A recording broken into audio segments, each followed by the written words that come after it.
Ever since my mom died, I've been a mess.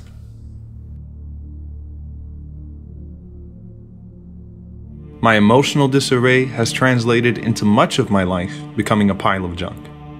I need to get married. I need a woman who can reorganize my life, cook for me, clean for me, and take care of me. I mean, look at me. I'm pitiful. But how am I supposed to clean up after myself when I've already got so much on my plate? About a month ago, my uncle's wife was in a major car accident and has been in the hospital since. She's been steadily recovering, but naturally this entire event has taken its toll on him. I would make it a point to visit him frequently, knowing how lonely and down he was. Somehow, we managed to get on the topic of marriage. I told him I really needed a wife, and that my life was a mess. He smiled and said, "I thought your generation was an enlightened one. A wife is not a maid, and you need to understand marriage before you get married." He pointed out that he had no problem keeping his house clean in his wife's absence, and that even when she is around, he still helps around the house, because he believes that he and his wife are partners, even when it comes to household responsibilities. He reminded me of the Prophet, peace be upon him, saying, "The best of you are those who are best to their wives." No man in history was as busy as the Prophet, peace be upon him, or as important to the world as he was. But that didn't stop him from constantly being in the service of his own household. Aisha radiallahu anha says that the Prophet, peace be upon him, used to repair his own shoes and mend his own clothes without complaints. And with all that, he never deprived his family of that infectious smile he was so famous for.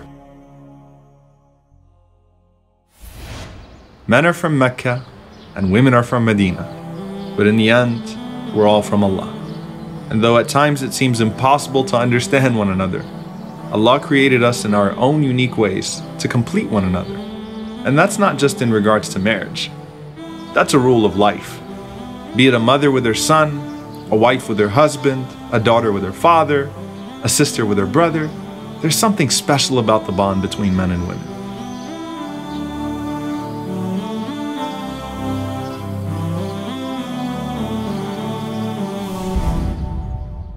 My uncle told me that women often go unappreciated in our lives.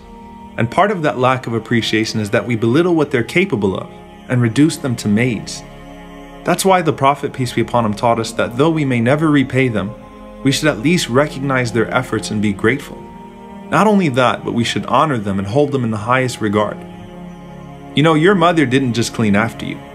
She made you the person you are today. She didn't just change your diaper. She built your character. Through sleepless nights and constant worrying and prayers, she proudly watched you grow.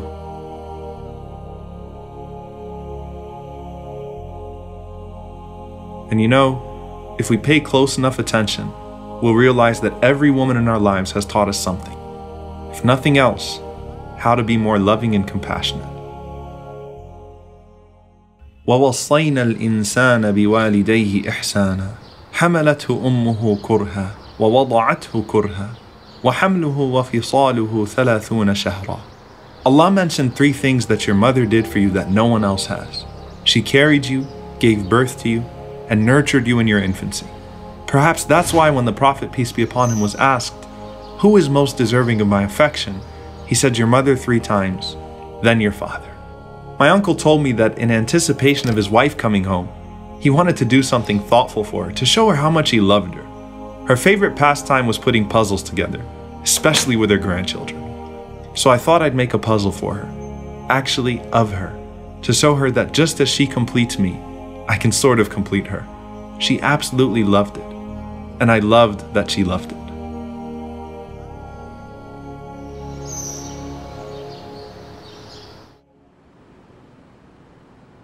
My neighbor once asked me, "Aren't you Muslims exaggerating just a little bit when you claim that Muhammad emancipated women?